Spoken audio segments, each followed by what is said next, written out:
Well, it's Wednesday night. Right, we're back. I see you smile every time that intro is with the glasses, your glasses picture.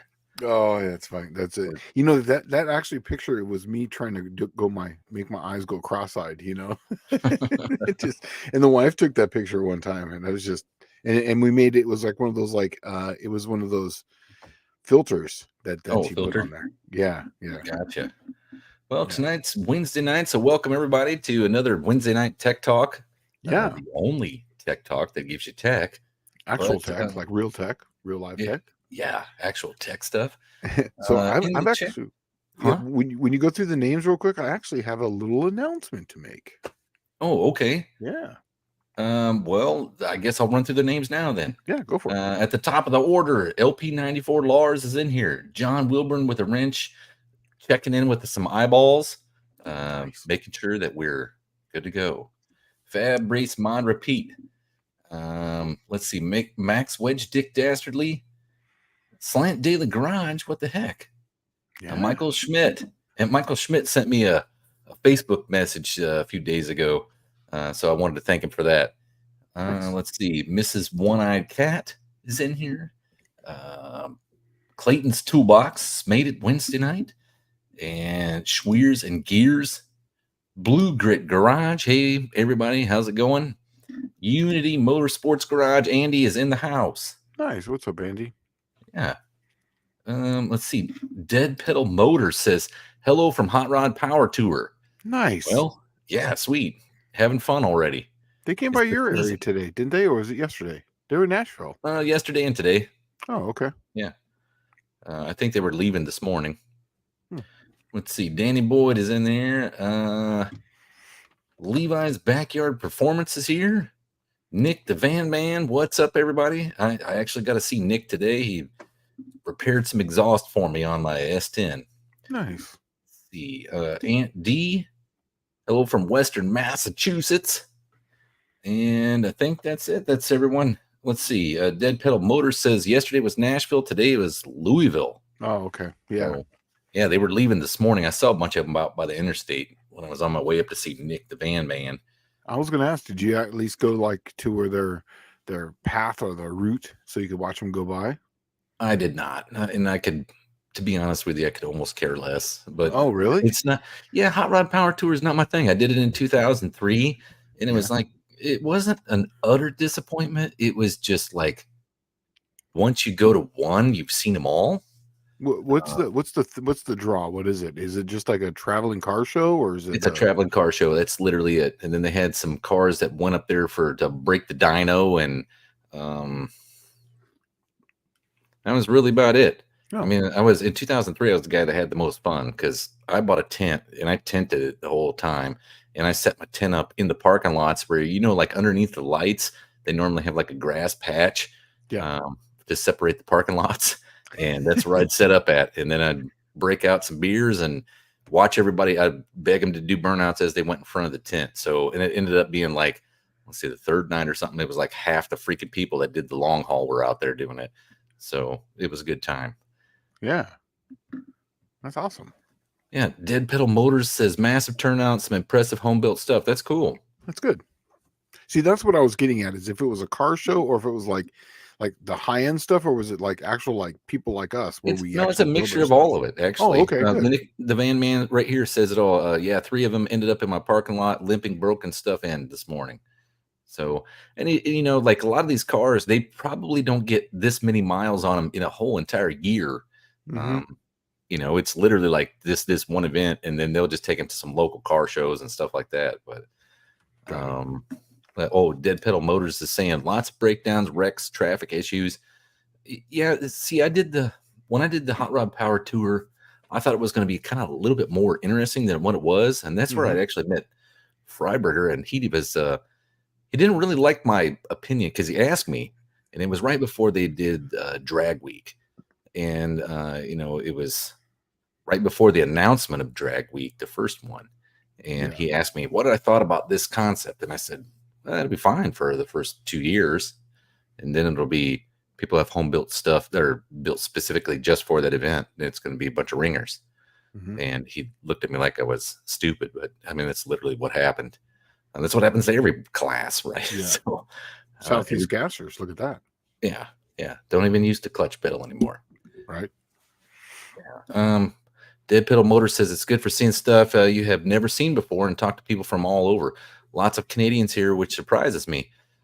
Man, Yeah. well, I'm kind of surprised too. I thought they were giving them a hard time at the border coming in with hot rods and stuff. Maybe that's just cars on trailers. I don't know.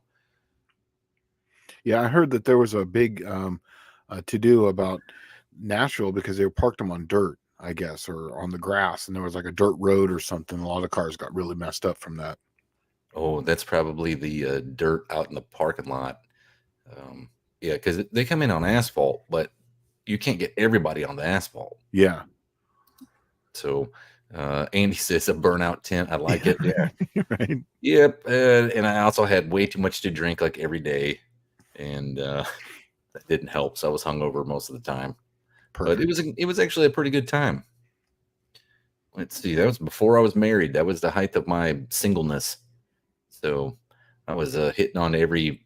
There was like a whole bunch of. They used to have Black Magic car care products. Man, the girls were hot, dude. I was hitting on them like every day. I remember Black Magic. That was like the best stuff. It smelled like awesome too. Yeah. Oh, okay. So Dead Pedal Motors saying, yep, they filter people down the parking lot dirt paths. And Hot Rod Power Tour is not something that you filter down a dirt road. No, it's just not.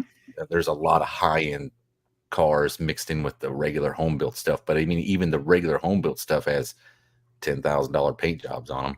nowadays That's pretty much the norm these days. Let's see. Andy says, I'm doing my own drag and drive, 2-lane blacktop style. Perfect. That's what's ironic about that is Shane and I have kicked around an idea for the past couple of years, actually, about a drag and drive. Don't say any more. I'm not. Okay. But it's not your normal drag and drive. It's going to find the real drives. Yes, and no more. Say no more. We don't want anyone to get any more words out because I'm telling you, it's going to be right up your guys' alley, and it's going to be awesome. We're going to make this work. I promise you. Yeah, it's going to be affordable for almost anyone. That's right. As long as you have a car that can drive and drag, then yes. It don't even have to drag well. Just needs to drive and make it to all the drag race events. That's right. Yeah. So you'll see. we're still working on it. It's in the planning stages. Yeah. But yeah, we'd like to put one on, and I think it's going to be it's going to wreck all the other ones because it's totally outside the box opinion and thinking about the whole thing. I've done enough of them, and I've been to enough of them, so I've participated in them, and I've been on the sponsor end, and I've been a vendor, and there's a few things that you just every single time there's always these complaints, and we're just getting rid of all of that. So yeah, it's gonna be awesome. And so Levi's saying, I'm down as long as it doesn't cost me $3,000 to do a drag and drive. It won't be anywhere close to that. Nope. That's the whole point. Yeah. That was the biggest downfall of the drag and drive is the hotel rooms and all the fuel. And this is different. This is different. You're still going to spend some in fuel, but it's a different, it's different. So you're still going to put on some miles, but it's going to be a different event type. So yeah. Well, so it's Wednesday night. Yeah. We got Hot Rod Power Tour checked off the block. We got the who knows what it's going to be called AHRA Drag and Drive. And the more fun.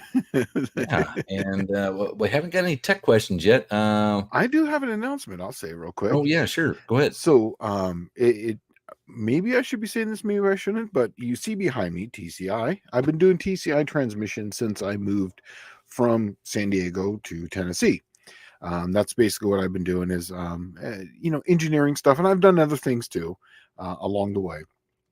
But I am going to be now, actually, I am already the Lunati engineer now. So I design all the cranks and all the rods, and I'm going to be doing all the crate engines. So I'll be designing all the new crate engines for like putting the power packages together. Can't really say anything more than that, but I can just tell you that I'm doing that kind of stuff too, as well as the TCI stuff So I have a lot on my plate, but I get a lot of experience back from when I was at Crowder designing cranks and rods. So basically, I'm taking everything I learned there and applying it here with stuff that I know works better. That I'm applying there too. So other than that, I can't really say much because we're going to come up with some really trick stuff. It's going to be awesome. Really awesome. Yeah. Well, apparently, the Dead Pedal Motors said did meet up with Alex Kleinhans, who mentioned No Name Nationals today. Well, cool. At least the word's getting out there. Yeah. Let's see. I did see Clint in here. I just want to say hi to Clint. Where has Clint popped in yet? I did see a Clint back up there. Oh, is he up there somewhere? I blew right past him. Oh, Clint Street Machines. Yeah. Yeah. Brian. Yeah. Well, hey, Clint, Mr. Street Machines. Clint, I just want to let you know I was bleeding today. And I wasn't able to fulfill my engagement that we are working on. But I will as soon as this heals. I was trying not to play beyond a blister, but today I went beyond a blister. So yeah, blood. There it is, right there, holding the drumstick. Well, Buff Del Campos, if you weren't down in the dumps yet, he's reminding you that the 3K is the old $300. It's true. Yeah, he's right. Buff is right. It's right. Yeah. Is that the new normal now? That's the new normal. Okay. Let's see. Colleen Tebow says she made it, just got done mowing the yard. Hello, everyone. Well, get Damien out there and mow the yard. Yeah. Let's see. Val360 Jimmy says, "What's up, boys? Our Gen 3 Hemi bolts torque to yield. I replaced the rod bolts with ARPs, but reused the main bolts." Shouldn't. They are torque to yields. At least get ARP rod bolts. I'm sorry, main bolts. But if you can, just get the studs. It makes so much better. As far as the power. Don't you have to? If you stud a block, normally you have to line hold it. Not on those. They're actually. Really? I've checked them. I've checked them like 5 or 6 different times. Yes, you are correct. Normally, when you do that, because the clamping forces are different, but it is still round. I've checked it. I've literally done it back to back. I've done torque to yield. I've done the bolts, and I've done the studs, and I even over torqued the studs, and it still did change it. Sweet. Yeah. Well, I think it's just Nick because the Van Man wants to know, since you're working at Lanati, can you sneak me a 351 Windsor rotating assembly out the back door one night? Negative. Let's see. Well, it's. I still am at the same desk. It's not like we're moving. It's all under one umbrella, but that's basically what I'm doing. Big Block 402. Stephen Myrick says, "Been out here. Check my PTV on the 481. Got to get the heads milled after losing a head gasket. Ooh, that sucks, man. Now it's going to be lots of compression." Yeah. And, hey, I did look into that. You were running those carburetors, and one of them had the choke on it for a 1407, which is a 750, which never came with that. 100% somebody added that, or they changed it, the top, so that way, and then they put that in there. So they drilled out that plug, put that on there, and then changed the top on there. So yeah, if you need anything, just let me know. We can get that thing worked out for you. See, Levi's Backyard Performance is saying, "What's the best rattle can paint for the money? I'm a Rust-Oleum guy, but it's like $11 a can." It depends what you're painting. Yeah. If it's engine paint, you never use Rust-Oleum. I don't use Rust-Oleum. I just use that engine paint. Part number was it DE1634? It's low gloss black. It's the perfect paint. It's not shiny. It's not flat. I paint everything DE1634. Oh, well, I used to get it in the can and then brush it on. But it just got to be too much effort when you started doing engines like more than one a year. Duplicolor. That's what I use, is Duplicolor. That's what I use, but not so much for, and he's saying it's $11 a can for Rust-Oleum. I tell you what, if the cost is what's killing you, go to Home Depot. Is it still 11 at Home Depot? I'm sure it is. Really? Just about everywhere is high priced anymore on paint for some reason. It's went up like 50%. Oh no, it'd be 100% pretty much anymore. But like the stuff that I live with, the Rust-Oleum grill paint's what I use on headers and exhaust manifolds, because that stuff just doesn't burn off right away, right? But if you're just going for regular painting stuff, You can't hardly beat a brush and get the like you can beat a brush. You can't hardly beat the quart, and then just thin it out and add a little bit of acetone and paint whatever you want to paint. Um, and it's considerably cheaper if you buy it by the quart. When I say on Dead Pedal Motors, it's the same thing. Levi's buy a gallon of Rust-Oleum and dilute it to spray.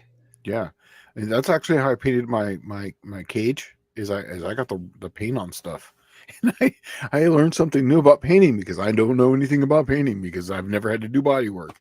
You're supposed to cut that stuff. Dallas told me that. Yeah. Let's see. So Damien's roofing the house, and he heard me say that he needs to be out there mowing. So maybe that makes sense. Maybe that's why he wasn't mowing. Let's see. Let's see. Buff Del Campo is saying that Levi's backyard performance, my preference is duplicate products. A lot of it is lacquer based, so don't shoot it over enamel. Not sure of prices anymore. Yeah, they're all gone up to like big time dollars. You can get paint at auctions like pretty easy, like because you see how fast you collect paint. It's the same way with some old farmer that's having an auction, selling their stuff off. They're gonna have quite a bit of paint. So my philosophy on stuff is I use what paint I have, and paint's there. The whole purpose of paint is to keep it from rusting. So It is what it is. If all you got's blue and it's a Chevrolet, that sucker's being blue. Like my Buicks, I invested a lot of time buying up bulk paint, where putting it on with a brush or in a spray can would be pretty easy. But you got to figure out how you're gonna. If you're only doing small things with it, I mean, it's nothing really beats a spray can. Hey, the one right underneath that, he says, Shane, be a hero for most FE guys.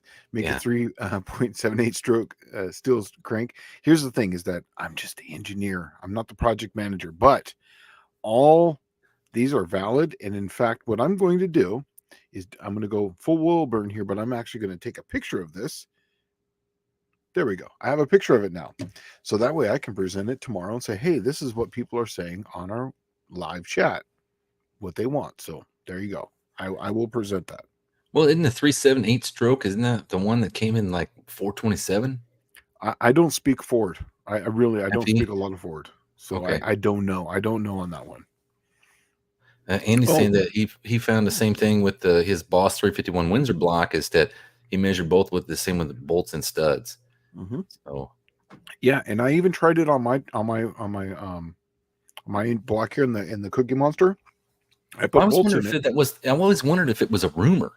No, there are some that have done that. Now, I will tell you about it on the Chevrolets. I believe because it's a 7/16 bolt. I think that's why. I'm not sure, and I think because the cap, the way it is on a 2-bolt main, it made a difference. But on a 1/2-inch stud, I don't think it made much of a difference. And that's the reason why. Now mine are splayed, so the center 3. So I put bolts in there and then I put the splayed on them and I torqued these down.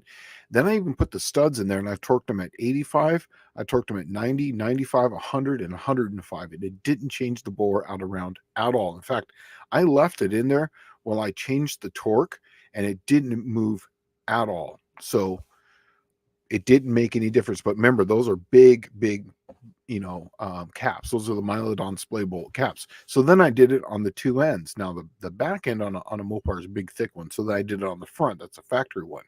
And that just has 2 bolts on it. Didn't change it at all. So I don't know. Well, Schweers and Gears is saying suspension paint in the purple and black can at O'Reilly's is super durable. It's epoxy paint.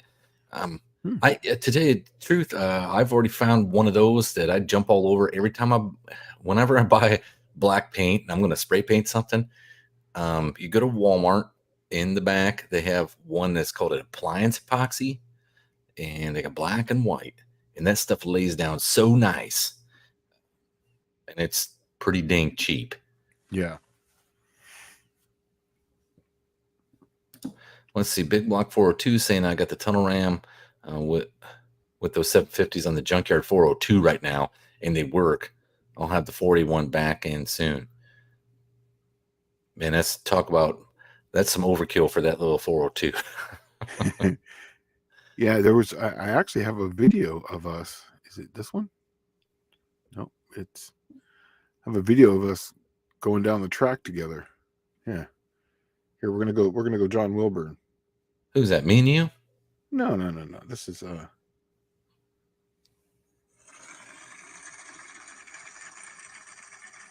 Oh yeah, you and Stephen Myrick. yeah.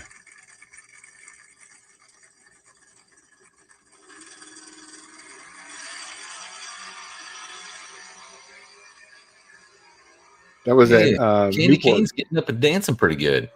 What's that? Candy Cane's getting up and dancing with that big 481 in there. Yeah, it was going pretty good. He was telling me one. I went over there to hey, that was awesome, right? And then he's like, yeah, I couldn't even hear my car over that damn thing. He was like, I was trying to get it up on the converter, but I couldn't even hear nothing over your car. And I'm like, sorry, man. That's the mind games. You're playing mind games for him already. Yeah. So Andy's asking when I'm heading to North Carolina. I don't know, man. I'll contact you. It'll be hopefully soon. I got to go over to Clint's and get my hood and take him some parts. And then I'll probably swing by your place and get some stuff. But I do need to hit you up soon. I'm going to let one more cat out of the bag. Why not? I'm going to let another cat out of the bag. I'm just you mentioned Clint, and I'm just going to say it. Me and Clint are going to form the very first no-name national band. I'm just going to go out and say it. So I hope you hear that, Clint. He played guitar and I played drums, and we're doing things, and that's all I'm going to say from there. So that's it. I'm letting the little cat out of the bag. Why is it No Name Nationals band? Why don't you just make it like our community band, and then you guys could do the, like you said, the intro music. Well, we met at the No Name National type thing, or I don't know. So we haven't come up with a name. I just called it that just right now. So it could be the HRA band. It could be whatever band it is. But we're both. We actually, you know what? We could call it the PRI band because that's the first time we talked about it. Well, Mopar's Mustangs and Minivans is asking, how do you keep a DeLorean from rusting? You make it out of stainless steel, and it'll never rust. Yeah, except for everything else underneath it rusts. Yeah, and the body all still the non-stainless steel parts will fall it off. does. Believe me, I took a transmission out of one time, and everything was rusted in California. That's the 2.8 though. They had the 2.8. I don't know how it ever hit 88 miles an hour. No, there's no way because I took it out before we put the transmission in. I was like, I'm going to see if this thing will do 88. And you know where we're at in Poway Road, right? And we went up a Spola to the top on Poway Road and turned around and come down. I was going downhill at a 4% grade, and it was still hard to hit 88 miles an hour in that thing. I bet you every DeLorean in the world became 88 miles an hour, set the cruise control after that movie came out. Right. Oh, well, Dead Pedal Motors saying at least at Lowe's, my area has rattle can gloss black paint cans for $2.99, $4.99 a can. This is what I see it for in my area because I was actually going to make a mental note because I've been buying most of my stuff at Home Depot, like my transmission fluid, my oil, my WD-40. It's literally half the cost anywhere else. And I remember buying spray paint there for like $4 or $5 a can. So that's where I've been getting it. If I can get in all my my PB blaster, even my grease, my Lucas oil, the red tacky grease, I've been getting it at Home Depot. It's half the cost.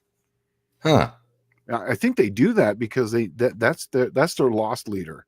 They know that people are coming there for other things, but hey, I might as well need this and I might as well need that. So they're like, let's just not really sell it for much. But that's a little tip. If you need, fluids and massage oils for your car, go check out Home Depot, man. It's actually really cheap. Stephen Myrick, your daughter moved to Hertford, North Carolina about 2 months ago, and that's where you're headed at? That's exactly where Chris Cox is at. So Fab Race Mod, repeat, can meet you up there. I mean, he literally lives like minutes from there. Wow. Oh, is that where he's moving to? That's where his daughter moved to, I guess. Oh, okay. Let's see.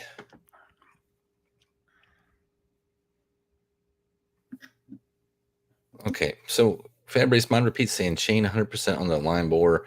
1 out of every 50 blocks may need to be to have it done. That usually shows signs of being run hot. Mm-hmm. Oh, so it takes some of the temper out of the block. Yeah, I agree. So Stephen Myrick said he had about 45 degrees of timing in that 481 and it didn't like it. I think that's what it was. I think that's what he was telling me. Yeah, it was hot that day. I don't remember a lot. Clint wants to call your band the Aras. Aras. Right? Whatever. I hope he's not mad that I let the cat out of the bag. I don't think he cares. He sent me some cool stuff, man. So I'm not going to tell you his background. I'm not going to tell you my background. Me on vocals, yeah, all right. Like, I could cover one thing for you, and it might be like the Ace of Spades. Right. What do you guys want to hear? Ace of Spades? No. Ace of Base? No. Ace of Spades. That's what you're hearing. That's funny. Hey, John Wilburn's in the house. Hey, John Wilburn, I just sent you a question up top. Is it 99 days till No Name Nationals? I was hoping it was gonna be right around 99 or 100. I was trying to count. So Dead Pedal Motors is saying Walmart has the cheapest ether, and Rags also hate the story, but I can't deny that. Yeah, and you know what? Here's the thing, though. I yes and no. I was actually just at home. I was at Walmart with the wife just it was about 2 weeks ago, and we were standing looking at something, and it just happened to look at the oils, and I was looking up like WD-40 and a few other things. It's the same price, if not cheaper, at Home Depot from Walmart. So just saying that in my area. John Wilbur says it's 98 days, 3 hours, and 32 minutes. And he likes to add in generally when he says stuff like that, but who's counting? Yeah, right? Yeah. I'm not really counting. Okay. Blue Grit Garage says, Shane, can you tell me the availability and durability of any coated flat tappet lifter for small block Fords? What is your opinion on these if they exist? They're awesome. I can tell you that right now. I can't comment until I ask the person what I can comment on. All I can tell you is that the testing is amazing. They tested amazing. When they're going to come out and what they're going to be available, I'm not allowed to say that kind of stuff. But everything else is just the most amazing thing. And what it is, why it's amazing is that I've said this before and I'll say it again, is that you can use a steel core. You don't need to use a cast iron core. You can run a billet core. That means 5150 or 8620. So you can have an induction hardened one, or you can have a heat treated one with a copper core that you can recut. And you can put your flat tappet lifters right on that. That means you can make whatever you want. You can pick whatever firing order you want. You don't have to have, they've only got this and this, we can only put this and this. No, you can do whatever you want. And you can even you can split durations if you wanted to. So you could even put tighter LSAs on the wider ones, wider LSAs on the inner ones if you wanted to. You can do whatever you want. And it's an amazing thing. It really, I just wish things would just move faster. And it's not anything against us. It's just everything in the world right now just seems to be moving slower, unfortunately. Well, I can't wait till they actually hit the market because I want to try some things out. If you can do a billet cam that's made for a flat tappet design, the flat tappet is only inferior to the roller because it doesn't have a roller wheel on it. It actually, I think you can get a better profile with a flat tappet cam. More aggressive profile. Yes and no.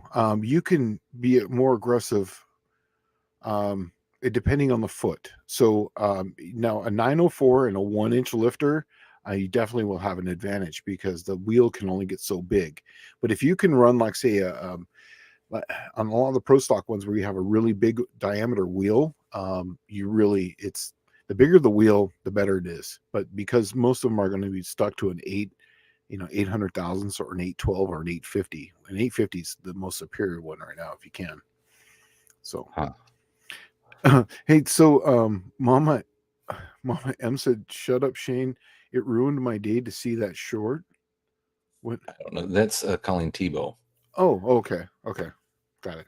All right, Colleen. I don't know what short that was. Let's see. Val360 Jimmy says, "Hey Shane, can I replace the bolts with main studs without having to pull the caps back out and just replace with new bolts?" Well, you can. I would I would check because I can only tell you that I've done a very small sample source, Well, and he's talking about this is that Gen 3 Hemi. He's wanting to know if oh he can actually just take the bolts out, put studs in it without having to take the caps loose. yeah, absolutely. Just if it's a Gen 3 Hemi, I've checked the 5.7s, I've checked the 6.1s, and I've checked 6.4s, and If I you're personally have not seen it Yeah, change. if you're gonna do that, what I would do is I'd put the studs in and then run the nuts up by hand and then Hmm. get a rubber mallet, whack that, because see that thing centers on that bolt, right? Hmm. When you put the stud in, it may recenter the whole thing. Yeah, So then you just whack it with a rubber mallet, recenter the thing, and then go ahead and yeah. torque it And, down. and on those, because remember the Gen 3 Hemi has got um, Oh, the it thrust might bearings are have. Does it halves. have those studs or um, the caps have that? I don't know what it's The called. alignment dowel, there's no alignment dowels on There's those. no alignment dowels. Okay, No, because yeah, they have side bolts, but the thrust bearings on those are only half. So it's like an LS. They're only in the top half of those things, right? So what I would do is I would take them out, and then you could just take them out one by one, and then screw the studs in by hand.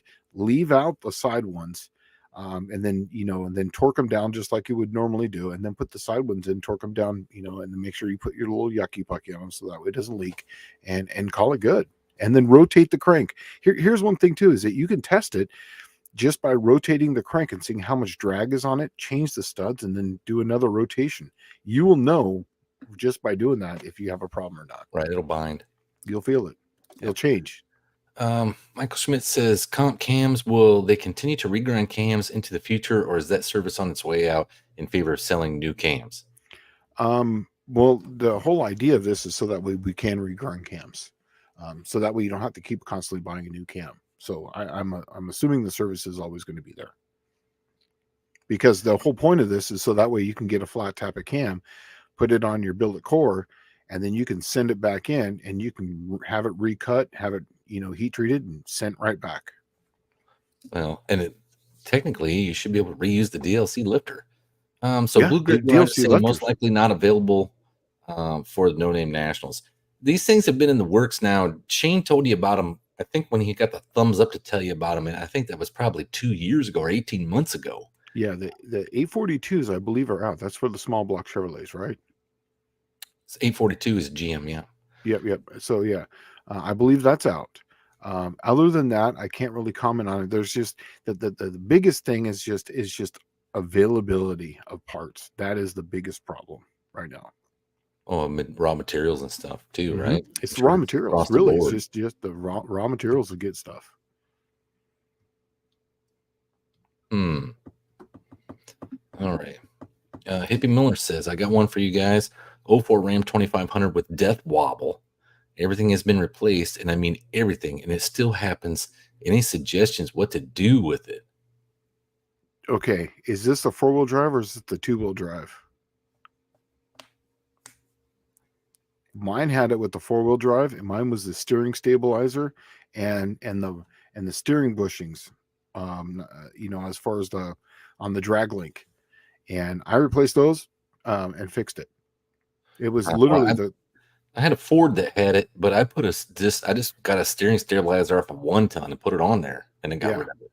Yeah, I put a decent steering stabilizer on it, and then my it's like a Panhard bar, it's just the drag link, I mean, that's and it had bushings that were worn out in it. It would just start shaking back and forth. I replaced those, and it squeaks a little bit because it's polyurethane, but it's fine. Yeah, and Levi says check to make sure the frame's not cracked.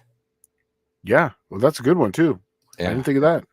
and then Michael Schmidt says switch the tires around, see if it goes away.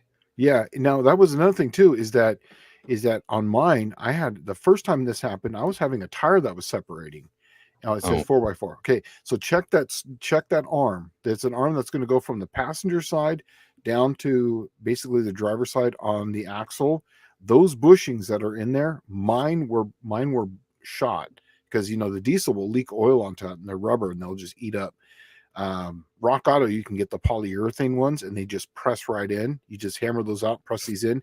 It cured that, solved it right off the bat. And I put a steering stabilizer on a new one. Let's see. John Wilburn's throwing some logic out there. So you guys who lament having only 98 days until the third annual No Name Nationals, we have good news. It's approximately 462 days until the fourth No Name National. You know what? If you think of it in that term, John, they're all right. You got That plenty means of if they time. started a channel, all they need is one subscriber a day to get into the fourth annual one. Right? Let's see. Michael Schmidt saying, add your YouTube camera and watch it wobble to see where it's loose. Yeah. But I've seen a lot of the square body Chevys. They used to crack the frame right at the steering box, and you'd see the whole box wobbling back and forth. Yeah. Dakota's timeout saying fourth No Name Nationals confirmed. No, probably not. It generally, John and I don't get anything confirmed until after the event's already happened. Right. And you guys take a month off, right? Yeah. It takes what, 11 months to plan for it? And then you take 1 month off because you're absolutely worn out. Right. Let's see. Hippie Miller says it's all new and has the brace on the steering box. I'm wondering if they're slopping the steering box. Yeah. Or if the pitman arm, is it a new pitman arm? Did you upgrade it to the big box, or is it still a small box? Because mine had this exact same thing, literally the same thing, and I put those two things on it, and it fixed it. Because most people don't change that. First I thought it was a ball joint, so I put in new ball joints. They were going out, but it didn't need to be changed. But once I saw that, I put a GoPro underneath there, and I literally went over the corner. Frame is good and new redhead box. Yeah, so he's got the big box on it. Oh, man, try swapping them tires around and see what happens. Yeah. Put them in the back. Put the back ones in front. Back ones to them. Put them in the front. Yeah. Mm-hmm. And I had a tire separating, and that happened. Yeah, he says new ball joints too. Yeah. Wow, and new pitman arm. All kinds of new stuff under there. Yeah. I bet you were fuming, dude. Yeah, that pitman arm, how it goes down is it comes down, it goes all the way to the passenger side, and in between there's a steering linkage. There's like it basically comes down to a bar that hooks onto the one spindle, then it goes all the way across to the back over to the driver's side, and in between those two, that's where that steering bar is at. But then you have that linkage bar that it keeps it straight. And what about the now my bushings on my because mine's an 04 also, the bushings on the 4-link, I haven't changed those, and it's super sloppy there too. Well, so enlighten me, wise one here. 04 Dodge Ram 2500 4x4. Mm-hmm. What is the steering like? What is the suspension geometry up front? Is it 4-link? It's coilover front 4-link. Oh, is it really? Okay. Mm-hmm. So it doesn't have like transverse leaf springs or anything like that on the 4x4. No, but it's a straight axle, but it's and it's got 4 links that go back, and then it's got one bar that goes from the passenger side over down to the driver's side to stabilize to center it. And what was happening with mine is mine was going back and forth because that link had bush and had play in it. I fixed that, but because it was moving back and forth for a while, it took out these bushings here, so I still have to replace those. But when I do those two, I'm doing the steering on mine. I'm upgrading it to what he's just talked about, the redhead box, which is the 6-bolt box from a 4-bolt, and then that way I can do all the alignment at one time. So I still have to do that. When he says replace the control arms too, so it's just assume everything up front is new. Then it's something it's something that you haven't replaced in that steering assembly. So it's gonna have. I would actually have to say it's probably tires. Okay, jack it back up, and this is I replaced this too. Is I did the bearing that goes into the end when I did my brakes, because that actual bearing is the big 4 bolts that go in there. The wheel bearing, mine was going out too because of that thing moving back and forth. So I replaced that also. But I'm with Dallas on this one. I would I don't know what the def is. Differential. Oh, diff. Yeah, is what I'm saying. But I'm with Alice on the one. Change the wheels. Well, there shouldn't be a rag joint on the 04. It's got universal joints on it, and yes, it does. It has a column bearing in it where you have the upper part, and then you have the intermediate, and then you have the back. But when they changed to the redhead, they should have had to change that intermediate shaft. And then there's a company, I can't remember what it's called, but they sell these little bushings that you hammer into the shaft that keeps it from getting slop inside there. But typically, that doesn't give you the death wobble. That just gives you a loose steering wheel. And the death wobble causes a loose steering wheel. Yes, well, because you're, yeah. It goes the other direction. I was being sarcastic when I said it, but yeah. Okay.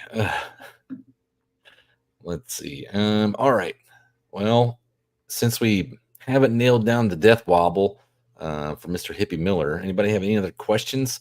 I hate when we get dead time when we're 41 minutes into the show. Yeah. Well, I'll speak on something too that I'm talking about.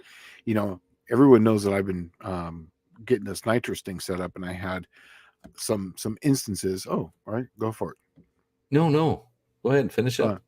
Well, it's kind of long-winded, so if this is a question, let's go on for it. Okay, well, I don't have to ask the question. I'm sure we've all drove older vehicles with worn-out front ends, half-turn steering wheel, and never had death wobble. I'd never seen death wobble until I started seeing it on Jeeps and four-wheel drive trucks. Yeah, and it seems to be a thing on four-wheel drive. Yeah, it's because of that. It's because of that bar that really goes out. On the Fords, it's because of the strut rod bushings are in the back, and on the Dodges and the Jeeps, it's that maybe it's a Panhard bar. I think that might be what it's called. And the bushings that go for the forward and back, they get slop in them and they just start harmonicking. It's just crazy. Well, I'm just going to go out there and say that square bodies with the triangular or with the transverse leaf springs never had this problem. Right. Yeah, that's right. My Dodge before this one never. They did ride like a log wagon. It did. But, yes, it did. So Clayton's Toolbox is asking, I had to modify the firewall for an engine swap. I was told I need a full cage now to meet the rules, not just a roll bar. Is it true that once you modify the firewall, you need a full cage? I don't think that's true at all. No, but when you modify the firewall, then it has to be a one-piece firewall. So it can't be, be a couple pieces. I think you can't have like a removable van firewall. Yes, right? Exactly. So once you modify it, it has to be a one-piece solid firewall. Let's see. Well, Andy's saying that F100 death wobble is real. I know it to be real on the two-wheel drive Fords with the twin I-beams set up. Well, then that's what it is because of those. That's why I said those I-beams. Those radius bars. Yeah, the radius arm bushings in the back. Yes, he is absolutely correct on that one because that's what I was talking about on those or four-wheel drive Dodges, trucks, and Fords. But the only two-wheel drives I saw it on were those with those bushings in the back. Oh, so Hippie Miller says this is a track bar. We replaced it too. I don't know, man. Move the tires around. I'm moving on because I can't guess every part on your vehicle. I've never even seen it. Yeah, if everything's been replaced and there's nothing else to check, it's got to be tires. Let's see. Okay, Dakota's timeout. Have you all ever modified a factory vacuum in advance by hitting it with a hammer to compress it for use with a bigger camshaft? Be kind of like a low budget adjust one, right? No, I've never hit one of them with a hammer. No. You're just trying to limit where it's moving to. Yeah, just limit inside. Yeah, all you have to do is slip a bushing on that. Where it's connected to that rod that's normally connected in there. You just put a bushing on it, make it bigger. It can't pull it that far now. What I've also done too is that you can look inside there and you'll see the thin part and then the fat part. Right where the thin part is about to hit the fat part, just take a piece of wire and I've wrapped it around that, and that just limits. Pull it any further. Yeah, it can't pull it any further. So then, back before I could, afford or just find if you go to Rock Auto, and then they will tell you on the bushing on the what it is. Actually, on the arm, it'll tell you like 6.5. You times that by 2, and that's how much vacuum advance it's got. For me, I know that the 69 Dart is the one that I want because it's only got 12 degrees. That's all I want. And that puts me, if I'm running 30 degrees of timing in the Slant 6, that's 42. That's perfect for most of my engines. Aunt D saying fixed death wobble a bunch of times on Model A's. It's almost always the radius ball in the back of the wishbone. It's the front axle moving side to side. That's what I was saying is whatever's doing this, it's literally that Panhard bar.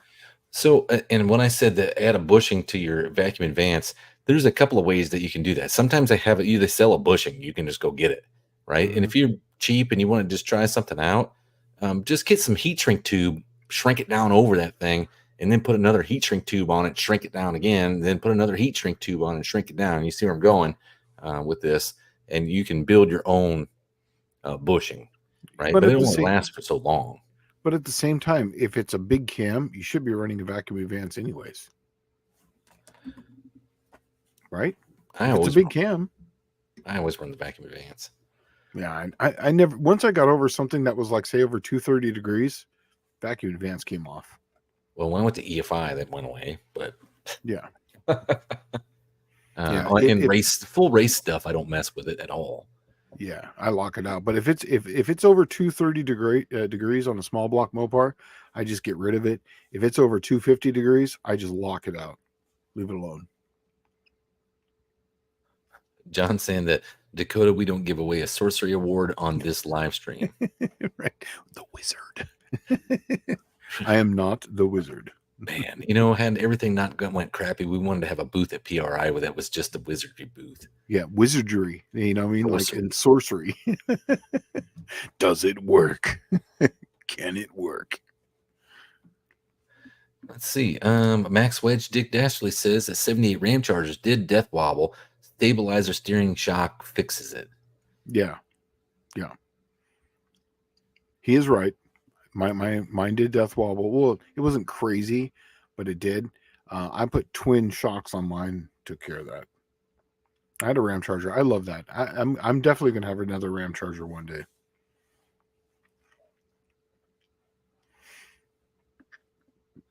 Let's see here. Okay. Oh, Blue Grit Garage says Sunbeam Tigers had a large guy with a large sledgehammer modify the firewalls in the factory. The concourse judges would look for the messed up paint and dock points if it was not chipped. I did not know that. I didn't know that. But that is awesome. Wow.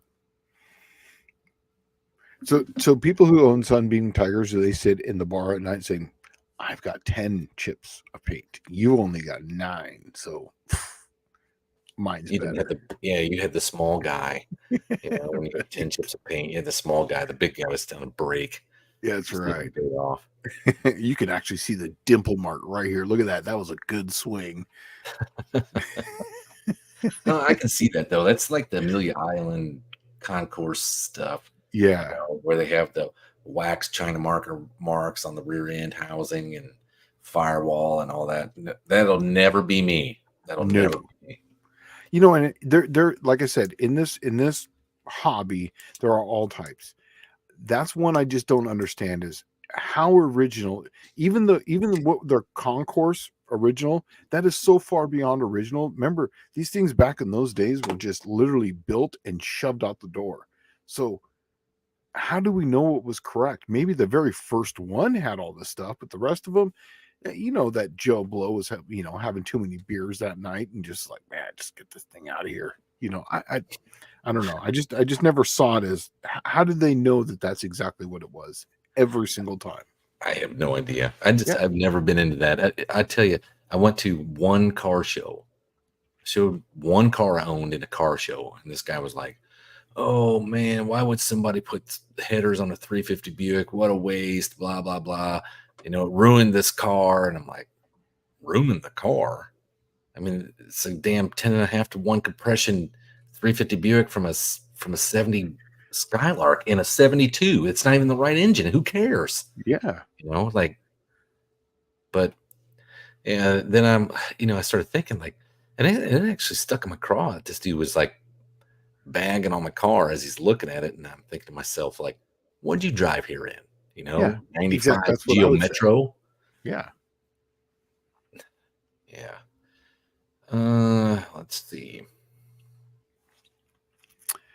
Dust Devil Garage, I agree because they still haven't found anything on Oak Island Oh, I yet. thought they already found it. Did they? What'd they find?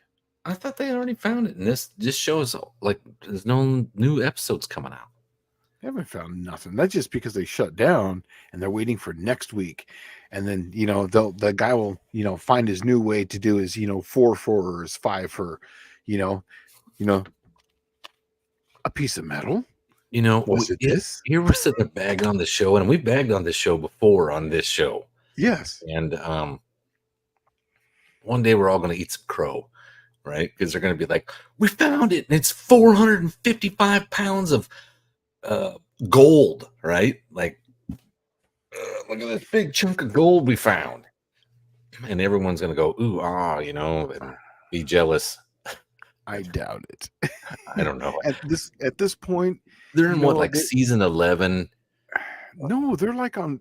I started watching this back in the like 2000 something. I think they were like, maybe it was early 2010. I don't know, but I remember when it came out, I was so happy. I was like, I've said this before. I read that National Geographic where they're Oak Island, and I read that thing. I must have read it 12 times. So I was so enthralled with it. I was like, dude, this is awesome. This is like real, like Indiana Jones stuff. I really was like, dude, there's a big treasure there.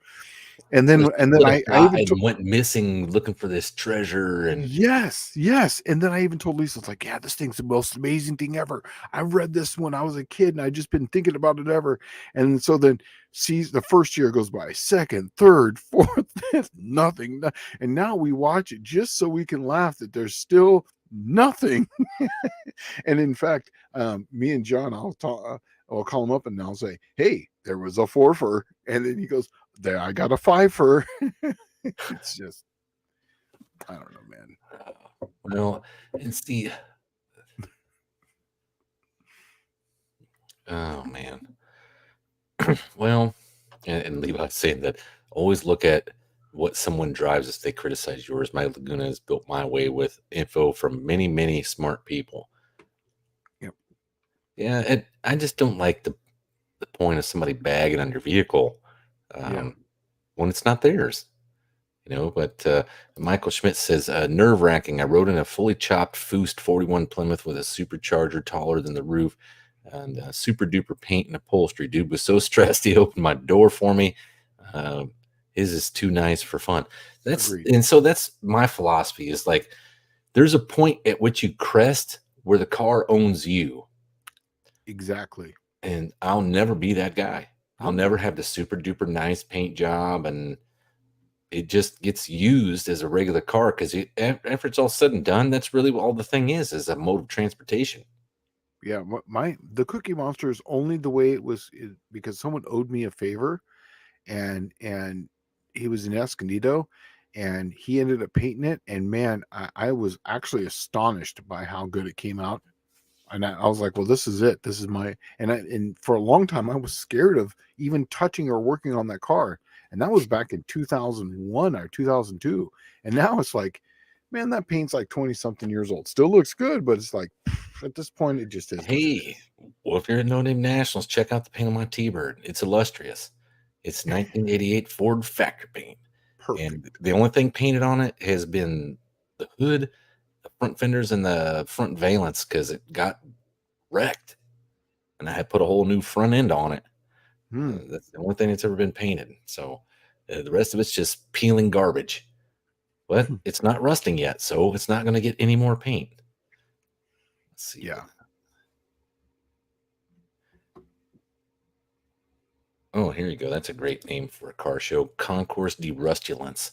Perfect. I like that. We should have one of those. We should have one. Yeah. Right. Get the mediocre award. The person who's like right in the middle. That's the person who wins.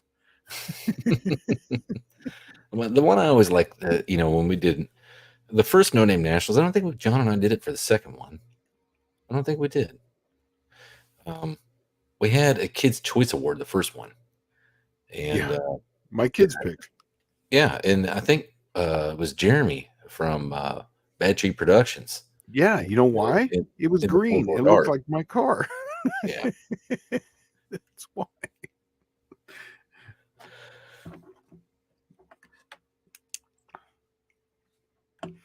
let's Yeah, see. I remember that.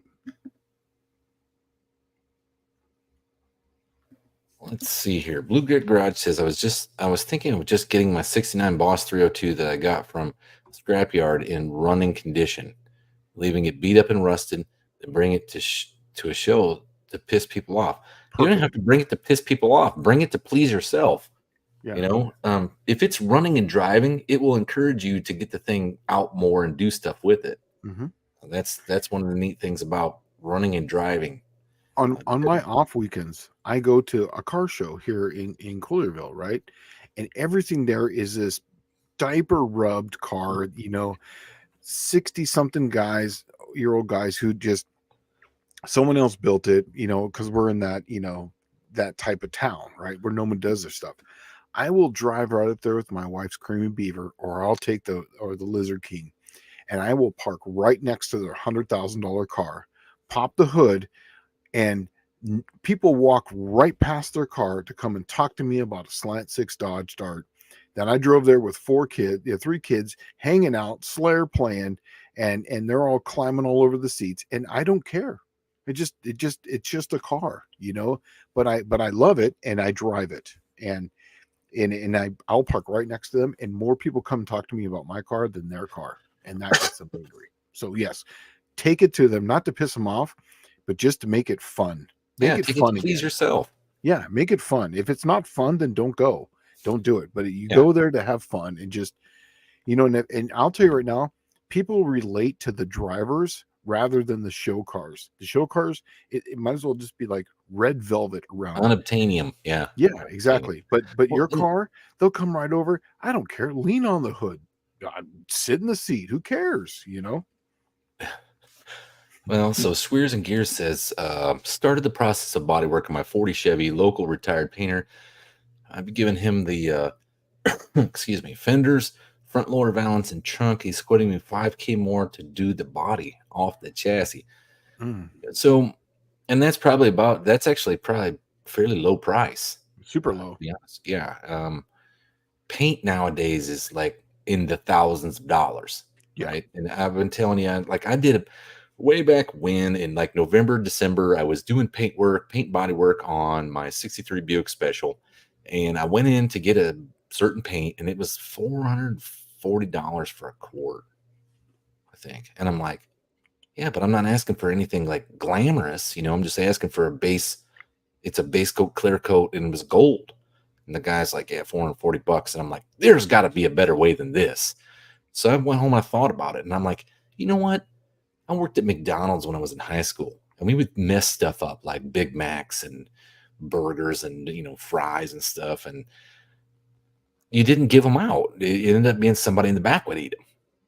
And then I started thinking, like, I wonder if they got that at that paint store because it'd be easy to botch paint up, Yeah. right? You put 3 drops of black in, and I got 5. Uh-huh. Oh, geez, it's not going to match now. So then it goes on the side. Well, I went in there and asked him about it. Yeah, that thing exists. It's called the oops cart, and Mhm. that's how racers used to do it back in the '60s. Was they'd go pick up all the paints. That's why they had Green. multicolor, like different shades, different stripes, the whole 9 yards, was because it was literally made out of the oops cart, and they'd buy the whole oops cart and they'd paint the car. And that's what mine was. Mine literally was, I went in there, $84 cleaned off the entire oops cart. $84. If you're looking at painting a car and you cannot make a paint job out of $84 worth of paint that's about 6 gallons worth, you are not worth, you shouldn't even be doing it. Yeah. Right. But I, that's I how would I look probably at it. agree. Like I will try something myself. And paint, remember, paint's primary purpose, keep it from rusting. That's it. Secondary purpose, look nice. Hmm. Okay. If you can keep it from rusting, you've won. $84. You kept it from rusting. And I always Hmm. get the thumbs up when I do that. But yeah. So, Does but someone yeah, give that to you, or does that huh? does your computer do that automatically? The thumbs Yeah, up, look, or oh, do mine's not yourself. that cool. Um, No, mine's not that cool. oh, dude, Mine's I not don't know. that I guess cool. my computer does it. I just noticed it the other day. All right. Yeah, Uh, cool. let's see. Levi said my crappy race car got second place out of 300 to 400 cars at local car show. I didn't even wash it. Oh, that's congratulations, dude, because that doesn't Yeah, normally happen. yeah. That wouldn't Race happen cars just around take the here. backseat. Cars around here are like 100,000 plus cars. Schweers and Gears says I'm going to do a video on my paint experience and what I've learned as far as compatibility and painting over older jobs. This guy's Good. really helped me out and taught me a lot, and that's where Pitching. you get the coolness. Yeah, Yeah, you that get to sounds really great. That would experience help it. me out. Dallas helped me out by telling me that you're supposed to put paint thinner in the paint when you buy it. I didn't know that. I just bought paint and I went to paint it. I've never painted anything before. Acetone. I was telling you acetone. Yeah, I use acetone. acetone for everything. Yeah. And I was just like, what? No way. And then I put it on there and it smoothed out because I was kept getting these lines. And I was like, dude, that is awesome. I've never painted anything. But I'm not a big paint and body guy myself. I ended up, okay, and John Wilburn, I think, has told this story before, but I'll tell it again. When I was in Hawaii, um, I was building an 87 Monte Carlo Super Sport, and I had got the car at an auction for like a couple $100, and it had a 204R transmission in it, which is the same thing. It comes in a Grand National. So I shopped around on the island and I actually found a Grand National transmission. It was like $500 I paid for it. And I got it home and I like pulled the pan off, put a new filter in, and it's just chunks in the bottom, right? And you're like, yay, chunks. I didn't expect that in a $500 transmission. And so what do? I take it to the local shop and the guy quotes me. I want to say it was $1,200 or $1,400. I think it's 1,200. Says, $1,200 to rebuild this, and I'm like, $1,200. God, like, really? And it's like in the back of my truck, and you're not taking it out or nothing. And this was like 2005, so I mean, this was 20 years ago. Yeah. So, and I'm like, that's a lot of cash. And he's like, well, come on, let's go back there and ask the transmission builder in the back. And we go back there in the back, and he's like, whatever the guy's name is, some big Hawaiian guy, like, hey, how much we charge for rebuild a 204R? And he comes out and he turns around and he says, $1,200. And I notice the guy has no teeth, right? It's like one tooth. The rest of them are just rotted. And I look at the dude and it just dawns on me. And this may sound negative, and I'm not trying to be negative, but it's like, hey, this guy knows how to rebuild transmissions and he has no teeth. Well, I have oral hygiene figured out. I bet I can do this transmission, right? So I went back and I bought $400 rebuild kit and the tools to take it apart and put it back together. And for about $500, I had myself a working 204R, and it's not really, you're just paying for the experience that the guy has, right? You're not paying for the parts. So John took the words out of my mouth. I was waiting until you were going to be done. I was going to go 86753. Oh, that guy. why is that? I don't get that. Because of the one tooth. Oh, Jimmy. John, you beat me to it, buddy. That's funny. Let's see. Schweers and Gears says, a long story short, on my existing urethane paint job, sand, epoxy primer, Valspar, Dom urethane primer, then urethane paint, base clear or single stage. I like base clear. I don't like single stage, but single stage, well, okay, I'll tell you why I don't like single stage. Single stage, you put it on one time, right? And magic happens. Base coat, clear coat, you put on one coat, you screw something up, you can touch that up before you put the clear down and seal it in there forever. Um, that's my. I'm not good at stuff like that. I'm not good at painting stuff. I didn't learn how to paint car stuff first. I did mechanical work first. And I that's made what it I've go always done. first. Yeah, and then paint and body something. It became a necessity. That same Monte Carlo that I was telling you about the transmission. Once I got it running and driving, I had like this big, proud, huge, swollen chest, and I'm like, you know what? Let me see how much it's going to cost to get painted. And I got quoted, like 10, 6, 8, 12 grand. I'm like, okay, that's 10, 6, 8, 12 grand out of my budget. I'm just going to do it myself at the auto hobby shop. I got an air compressor, and I bought a DA sander and a whole bunch of sandpaper and just got to work. And I still end up having, I think, $2,500 in the dang thing, and it was painted white. Wow. Right. Let's see. If add, erase, mod, repeat, paint, or primer, it does not matter. Do what makes you happy. If they do not understand, you cannot explain it to them. If you love what you're doing, it will show. Yeah, and Agreed. it's all about you. It's your car. Yeah. At the end of the day, all I did was looked at the dude, and I'm like, I was so frustrated with him bagging on him for putting headers on a 350 Buick. I just got in the car, started up, and left. But that was the last car show that I really went to. My Desert Dart that I got, it was sitting in my backyard in California before we moved here. And my kids, my twins, were much smaller at that point. They were like 1, 2, 3 years old, right? Mm-hmm. And they would take chalk and they would draw on the side of the Desert Dart. It's still on there to this day. I'm not going to take it off. It's just that's You should clear over it. You should flat clear over it.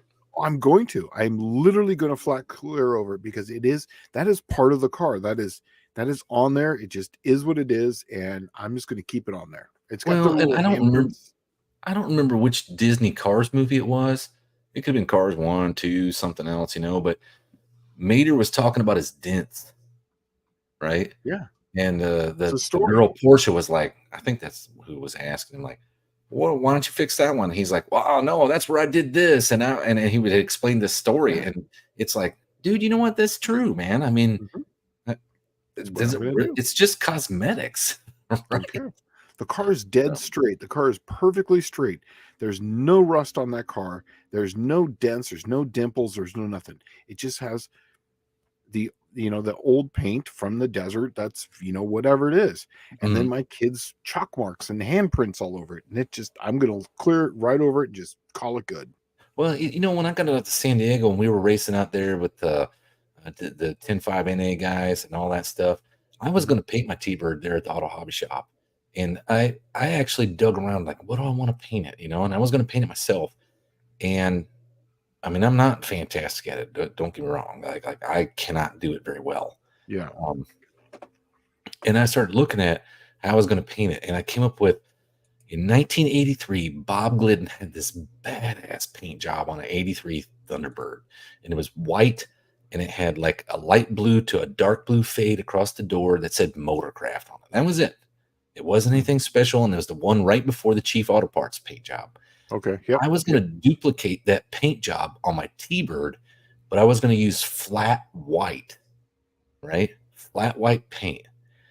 And I'm like, man, that's going to look awesome because it'll look like, I'm not trying to make it look nice like Bob Glidden's Pro Stock car. It's just going to look flat white. Mm-hmm. And then I went to the paint store, and I was there to pick up some flat white paint. And what is it? I lived in Linda Vista, right? Isn't that where it was? Yeah. In Linda Vista, and they got a paint shit store out there across from the Volkswagen dealership. And I was in there, and there's a guy actually pulled in, had like a 34 Ford, and one with the rakeback grill, and it was painted flat white, and it had like these pretty bitchin' looking stripes on it, but it's painted flat white. And I was going in there, and I'm like, I'm gonna get some flat white, and I'm gonna do my race car. And then the guy's like, no, don't do that. And I'm like, why? He said, I utterly hate this flat white paint because if I touch anything on the engine and then touch the body, it's got a handprint on it, I can't get off. And he's like, then I'm out there with acetone or goof flat off color, or whatever, trying to get it off. And then the paint gets rubbed out nice and clear, and then you got to sand it down and paint the damn handprint out of it. He's like, it's easy to do, but it's just a pain in the butt. It's constantly just getting dirty. And I'm like, well, maybe I won't do that. Yeah, but then that would be the character of the car. You see what I'm saying? That would be Yeah. the character of the car. So Dust Up Garage says, I really want to take my crap painted Dream Duster to the Edelbrock Car Show. Do it. Bring it, buddy. Absolutely do it. Now let me keep you posted on if they're going to have one on the 4th of July weekend. I don't know. I do know that we're going to be closed on that. Let me make sure here. We're going to be closed on 4th and 5th of July. So the 6th, I don't know if we're having one. I will find out and I'll let you guys know. Let's see. Blue Grit Garage says the George Fulmer 1970 Boss 302 Trans Am car had all kinds of race history, including dents from Parnelli Jones bumping him during a race. That's cool. And that's where you just leave them. And if somebody asks you, like what's cool about that is like, hey man, what's this big scrape from? Oh man, that's from Laguna Seca where Parnelli Jones couldn't get around me, so I just started tearing my rear bumper off. And it's like nobody else can have a story like that. Yeah. Yeah. Oh, and then right down, he said it lasted for 40 years until someone restored it. See, that sucks. Yeah. Should just left it alone. Well, that's where when they restored it, then the price went up so high that no one could afford it that really wanted it. Yeah. Then it became unattaining for guys like us who are actually involved in it. Then it became a collector car now. And now the price of it is just out of anyone who would actually really love it. And now it's just an investment for some asshole who's got a ton of money that can afford that. It's ridiculous. So Danny Boyd said a color sand and buff, the flat white would make it more resistant to dirt. Yeah. Huh. Oh, speaking of Mr. Paint Body, he hates doing paint body, but he's here. Mr. Ron Ward. Hey, Mr. Ron Ward, I saw that you're going to be going live on, you're going to be announcing this weekend, right? That's what I saw on Facebook. That's congratulations, dude. That's going to be awesome. I was looking at this. Blue Garage says, actually, it lost 50% of its value. Beautiful. That's exactly what needed to happen. Perfect. Oh, that was my karma for the day. Thank you. I needed that Blue Grit. Thank you. That just made my day. Beautiful. That's funny, though. You'd think it'd be the other way around, but I guess not. Yeah. Well, no, but now it makes sense because, hey, this is the dent where Parnelli Jones hit me. Now, where's the dent? Well, it's gone. Well, I don't want the car. Now it's just another car that's restored. Yeah. You see this nut right here? Before George Fulmer put that on, now it's nobody knows him. Yeah. And no one cares. No one cares. That guy didn't do anything. Yeah. Yeah. Let's see. Dust Up Garage says I want to do one really nice car. My satellite, Elon Musk, doesn't have enough money to buy that car from me. Hey, well, I'll tell you what, man. Try doing it all yourself. I mean, the worst that can happen is think of it like this. If a paint job costs 10 grand for somebody to do it for you, just a basic paint job, and some of them are getting over that now. But if it costs 10 grand, and for you, it costs $1 grand to do it when you just put all the sweat equity in it. That's what we're doing with our cars anyway, is the sweat equity, right? Yep. You could paint that car 10 times before it adds up to the one paint job by the other guy. Go the one right underneath that. One above that one. Oh. Let's see. Fab Race Mod Repeat. Shane, it makes me feel bad sometimes when a young guy asks how I afford my muscle cars. They don't understand when I say I've had them for 20, 30 years. Yes. And I told them they were like 500. Well, some of them were like 1,000, but they're 1,500. They were, 2,500 at the max, but that's what they were. They're not $10,000 cars or $15,000 beaters that you see on Marketplace now, where the cars are all rusted and they're like, it's a roller, $10,000 for the 68 Dart. You're like, dude, I rebuilt an engine for that one that's in my garage. The 68 Dart, the Desert Dart. You remember Paul Wagner? Remember him up there at he drove the big green bus, and he had all those Dodges and Darts, right? I rebuilt an engine for him, and a small block. He wanted 600 horsepower. I was like, oh, easy. and I rebuilt an engine for him, and that car was trade. Oh, Yeah, and so I had all the parts laying around. I had all this stuff. It was a 408. I had an extra crank and whatnot. He was something that made 600 horse that was, dead nuts reliable. He wanted to put it in one of his Barracudas so that way he could bracket race it. So he wanted something that would run, somewhere in the sixes, but could do it all day long. So, huh. yep. Well, Ron Moore's saying, yep, I'll be at the other the other HRA double divisional race at the brand new Flying H drag strip. Yep. If anyone in the Kansas City area wants to see some killer stock, super stock competition, or a comp eliminator, top dragster, and top sportsman action, come on out. And I love some stock and super stock. Yeah. Yeah, I do. Stock and super stock. That as soon as I got that got my attention. I was like, "Ooh, that sounds great." How far is Kansas City from where I'm at? That's pretty And far, dude. Yeah, that's pretty okay. far.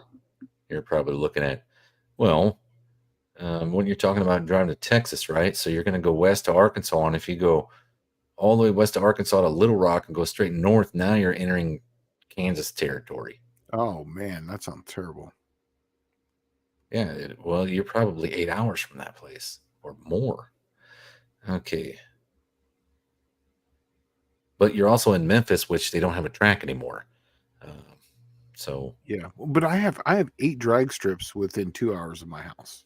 but you don't have a single NHRA divisional drag strip. Oh yeah, that is correct. Yes, you're right. I have ones that don't do check. At all. So. Yeah, all the regular ones. Yeah. Let's see. Levi's back here. Performance says my things. We need to encourage people to buy the unwanted muscle cars out there. Everyone wants the greats, but can't afford it, so they just quit liking cars altogether. And he's right on that. And I tell him that. I was like, look, I got into A bodies because nobody wanted them. They wanted the Chargers and the Challengers, and I could afford A bodies. And then I rode in that 68 Dart, that Hemi, that 4-speed that changed my life to this day. But I got into them because they were affordable. So find out whatever muscle car. And that's what I told this one kid. I was just like, look, just find out whatever, even a Honda at this point with the K series, you can make those go fast. Find out what you can afford and just go from there and make it your own. Well, when I was a kid, see, my dad had he had a 70 stage 1 Buick, right? Big muscle car. And when I turned when I was 14, I guess, I'm like, Dad, hey, I want to get one of those. And he's like, yeah, well, let's go find one, and we went and found a 72 Skylark custom because that was the only thing that was affordable in that market because even the stage ones were already 20 grand at that point. Grand Nationals were already, that's the funny thing. The Grand Nationals got so pricey, but Grand Nationals started selling at the dealership at 20 and they never went down, and it was like guys like me. Let's see, those cars were 6 years old when I started driving, and I couldn't afford one. I was working at McDonald's for $4 an hour. I could never buy a Grand National. I was 425. Well, you're in California, right. But the big one used to be. I used to go after the ones that were the cheap ones that were super cool.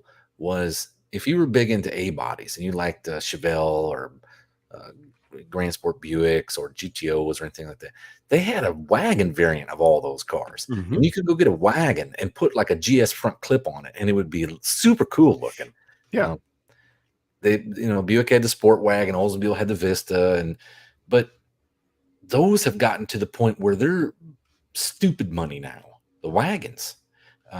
So now go see if you can find yourself a nice 4-door and just 4-door it. They actually made sedans out of those cars too. And that means that you can virtually take the 4-door, cut the extra 4 inches out, shorten her up, and put the sedan door on it. But just old muscle car days, you got to start grabbing that, some stuff that's, even if you can't get an old muscle car, there's still stuff out there that you can get. I got this little beater S10. I got like $500 in the thing. S10s are everywhere. You can go get an S10. And what's cool about the S10 is just the wheelbase is short enough and it has enough variance. like, extended cab or extended cab long bed or extended cab short bed or Blazer, which is the shortest one, four-door Blazer. But there's enough frames out there that you can literally go get any, I would say, any 60s, 70s era muscle car and almost plop it down on an S10 frame. Mm-hmm. And voila, problem solved. Throw S10 parts at it till she's fast. Ron's like, how many S10s do you want? Oh, did it? That what Ron said? Well, he's got a boatload of them, right? If I remember He told me correctly. before that he had a bunch of them, and because I was looking for one to drive to all the AHRA events, but I got my little 4.3 one running, and it's like, dude, this thing doesn't get any better gas mileage than my half ton did. Yeah. Like, no. It needs a 3,800 Buick in it. It's what it needs. And you're going to be the guy to do it, right? I might be, but there's somebody already doing it now. So Ron said he paid $300 for his Roadrunner, Yeah. Blue Grit Garage, $450 for my '69 Boss. Even Dylan Levi paid $800 for his Laguna. Excuse me. Yeah. Let's see. So Ron saying Shane, the track is in Odessa, Missouri. It's about 15 minutes from Larry Larson's shop. Hoping to see his new Nova in competition this weekend. I was actually just Googling that. It's 7 hours and 15 minutes from my house. It's pretty far. Pretty far. Yeah. Dakota's saying that he paid $3,900 for his red Trans Am only 1 to 2 years ago. Back in the 90s, my dad got a 7475 TA for something like a set of speakers, and he traded it off for something silly. Well, that happened to all of us. Yeah. I bought a 68 Barracuda 340 Formula S 4-speed car, right? For, get this, whopping $30. It had 8 3/4 in it with the small bolt pattern and a 456 gear. So we gave away a ton of money. My wife had a 70 Dart that was a Slant 6, and we got our new car, and we just gave it away to someone who needed a car that ran. We literally just handed them the keys. Here you go. Just gave it away. Man, the old days before Joe. Let's see, Dust Devil Garage. You can get a square body Dakota with a factory V8 for next to nothing freaking burnout machines. Yeah, but when was the last year they made those? 2003, 4, 5. Okay, I think it was 5. Because that's where I got left my out there. Huh? There's not many of them left out there. Yeah, they're but getting up to 20 years old. Yeah, yeah. That's actually the Dakota. Is the one where I got my radiator for the Cookie Monster now. It's a nice, small, thin radiator. It's 1 inch thin. Oh, Ron says if you want to come up there, he'll have credentials for you at the gate, and you can join him in the air-conditioned tower. Oh man, that sounds amazing. I'm really gonna think about that, Ron. 100%. My goal was on Sundays to make a lap at the track with full-blown nitrous, but that does sound appealing. Well, I'm doing. I don't know what it. Well, I'm breaking in a 400 Pontiac. That's what I'm doing. Yeah. So I'll have that this weekend. Oh, look at this. Blue Grit Garage has bought a 68 Torino for a 12-pack of Busch beer. Wow, that must have been some really good Busch beer. Well, we used to, like, when I was a teenager in the 90s, you used to be able to trade cars for just about anything. If you had anything that was worth anything, you could trade it for a car. And then you just make your own muscle car. And what I mean by that is, I got a 79 Pontiac Le Mans one time for a dirt bike I had, an old dirt bike. At the time, well, I'll tell you what it was because I sound dumb now saying it, but I had an Indian dirt bike, and it was made like 2 years. The rarest rocking horse shit. Nobody wanted them. And I traded it for a 79 Pontiac Le Mans station wagon, right? I had $200 in the Indian, not a big deal. And I traded it for that car. And then it had a V6 Buick in it. I pulled it out, put a 350 Buick in it, and drove it around for a while. That was about it. But yeah, now I wish I had that Indian dirt bike back. Yeah, right. Especially now, right? Yeah. Let's see.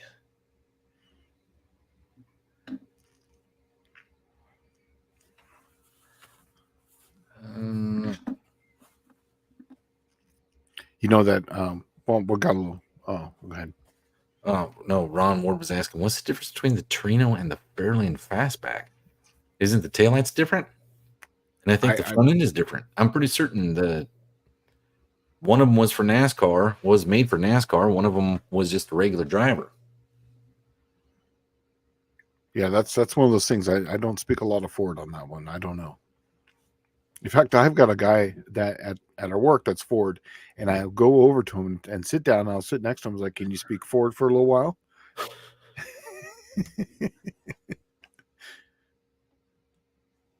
Let's see. Blue Grit Garage says I put 60,000 miles on it and sold it for $800. So what did he buy? What was that one?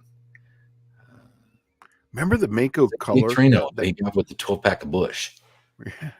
Remember that Mako paint job color, that light blue? Remember that? It's like that. The $100 paint job color? Yeah. Whatever blue. It was like this. It's not this blue, but it was like that greenish blue. Yeah. It was like all the leftover greens and blues that were mixed together, and that was the paint. My brother had his Volkswagen Bug painted that color. I remember that. Oh, there you go. So Fab Race Mod Repeat and Danny Boyd's answering up here. And mostly old parts is the trim package. And then Danny Boyd says Trina was a fancy Fairlane in 68, its own model in 69, I think. Oh, okay. Yeah. Oh, Buff's trim package and price. Yeah. Okay. Trim package and price. Okay. Good to know. Kind of like the Nova to the Chevy too. Back then there used to be like whole bunches of different models. The one I always liked is if you never like a Buick Skylark Custom, if you never heard of the Custom line, they used to have one called the Buick Special, and the Special went away. I think 69 was last year, and then 70 they came out with just the Skylark and then the Skylark Custom, and the Custom was neat because if you were restoring a Buick and you find a Custom in the junkyard and it's got a good grill in it, go take it out because it was a metal grill. All the other ones were plastic. Oh, okay. And you know which ones survived like the longest? The metal one. The metal ones. Yeah. And when the guys were paying $600-700 for a freaking plastic grill, they felt kind of dumb, you know. And then you just like, hey, I got this metal one here. Yeah, like it's not going anywhere. Yeah, but that used to be the thing is nobody knew that you could get those metal grills, and they were the same grill. Like they looked virtually the same, but yeah, they were metal. Okay. Ron Ward's throwing something at us here. I've got a fun story to tell. Bear with me. It's kind of long. Okay. Spent over 200 hours restoring a 1999 S10 2.2 auto standard cab short bed, new frame, all new steering, suspension, and brakes. 2 down. He's got more. Okay. Bodywork, paint, assembly, new glass, etc. Dude bought it and then asked me if I wanted to install a lowering kit. No. And I wonder if he's done. It may get worse from there. Who knows? Right. Yeah. Oh, man. Danny Boyd saying there were Skylark Customs in 68 and 69. Or at 67 and 68, custom got fender skirts. Yep. Yeah, they had nice stuff on the Customs. Ron told them, hell no. It's exactly what I figured you'd say. Because I would have said the same thing. No. Sorry. Not going to happen. Find somebody else. That's a big. I'm having fun getting S10 parts, dude. Here's something I've noticed is that I go to the junkyard, there'll be like 20 of them. Really? Right? There's a ton of them. They're everywhere. Wow. And then, like one day, my neighbor was having a garage sale, and I went over there to see what they had, and he had freaking parts for an S10. What? He had the plastic, the bug shield that goes around the hood. Mm-hmm. He had one of those bug shields that went around the hood, like $10. And then he had a bed mat. And I'm like, dude, when did you own? Oh, I have like a S10 probably 20 something years ago. And I'm like, I'll take the bed mat. right? And so I got this used bed mat, but it was like I'm at a garage sale. Next thing you know, I'll be at McDonald's, and you'll go through the drive-through like, do I want a grandma um, shake or what McFlurry, or do I want S10 headlights? Hey, awesome! You know, Right. they literally they're everywhere. Parts are everywhere for them. Well, that's good to know because I remember when there was darts all the time in the wrecking yard. I would just take my pick. Yeah. Not anymore. Well, I'm loving it right now because it's helping me restore my original 81,000 mile 95 S10. That's going to be my 5 year. Um, I guess it'd be like my plan to get myself financially back on my feet after this divorce. So I can drive for 5 years. I'll be good. Mostly old parts. Ron says it was a really nice truck too. Tinted windows, 16-inch extreme wheels, fully detailed. He goes, the last thing I want to do is work on another S10. I Yeah, I don't understand blame you. that. But dude, the frame in mine is so rusted. Oh, Yeah, but see, Ron's always doing some body work on stuff, and that's why I always give him a hard time. Like, man, every time I'm doing some body work, I'll throw Ron in there, and he'll be like, "Don't tag me, man. I hate that stuff." Like, yeah, I've never done it. Never. yeah, I like doing it. It's actually out of all working on all the car stuff. That's the thing I like the most is body work. To tell you the Really? truth, like doing it. Uh-huh. I hate sanding. I hate all the other crap that goes along with it. I absolutely love that in an afternoon you can have a payoff. You see it straightened, you see it painted, it looks good. It just the payoff is so immediate. You Mm. know, when you build an engine, it takes 2, 3, maybe a couple of months. Instead Yeah, of that's weeks. true. Yeah. And then when you're like, you go to start it up the first time, you're so nervous, and you're like, did I tighten the rod bolts? Did I torque the oil pump? Right. And Right. you start sweating all the little things.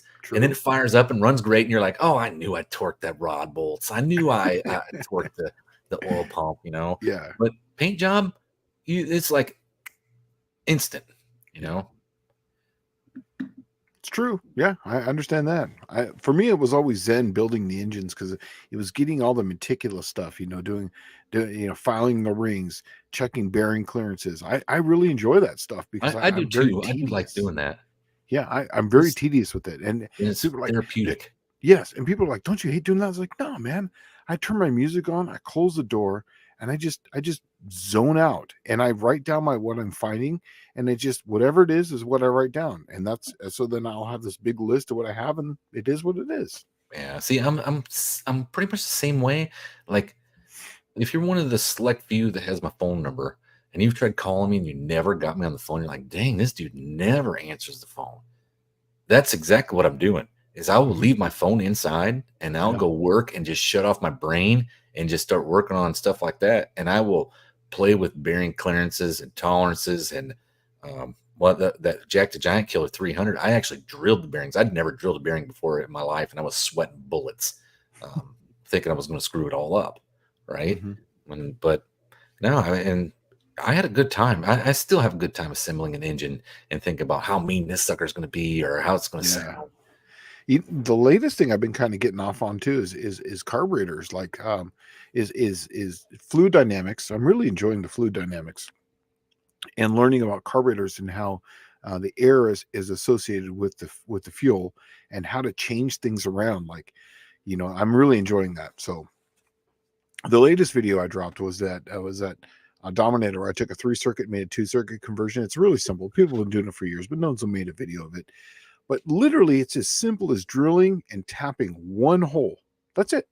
It's drilling and tapping one hole, and then putting a set screw, a 1032 set screw, into the air bleed that you're not going to use, depending on what metering block you use. It's that simple.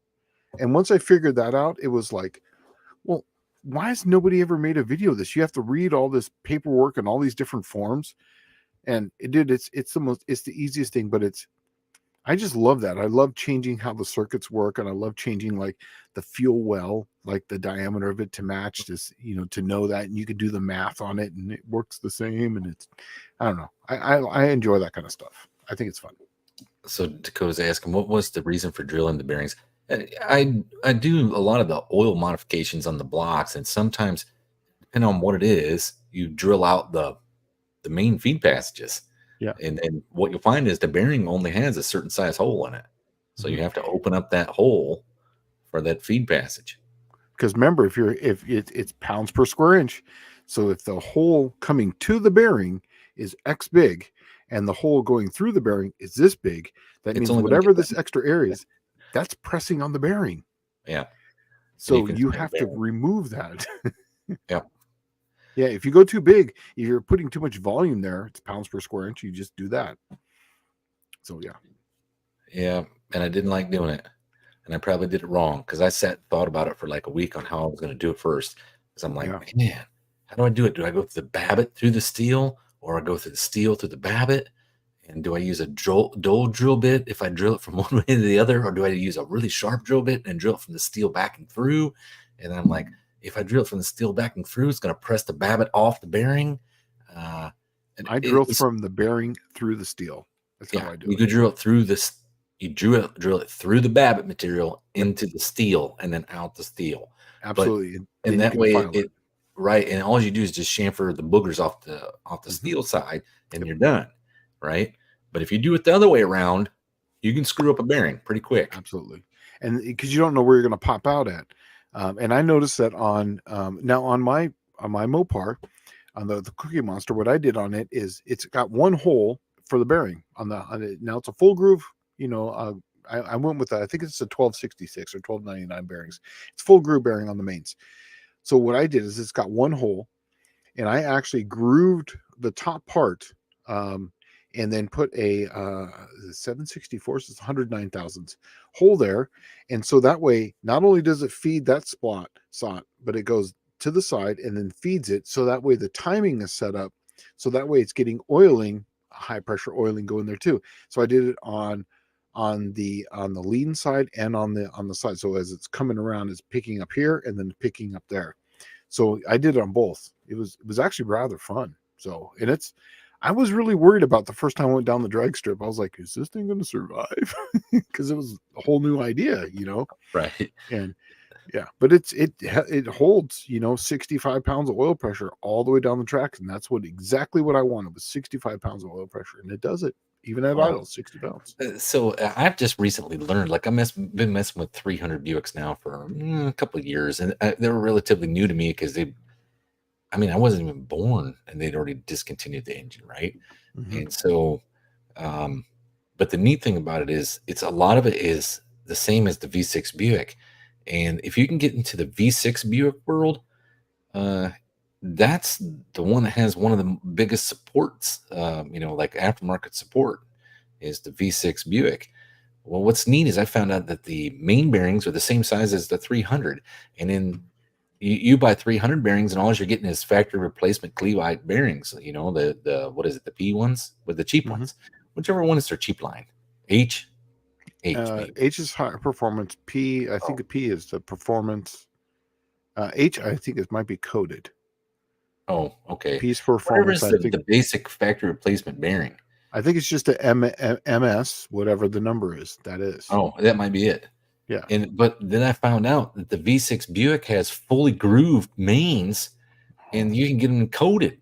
But Perfect. they don't show up for a 300 Buick. So what you do is you buy two sets of main bearings for a V6 Buick, use the bearings out of it, and voila, you got all Hmm. the cool high performance bearings that you ever need for a 300.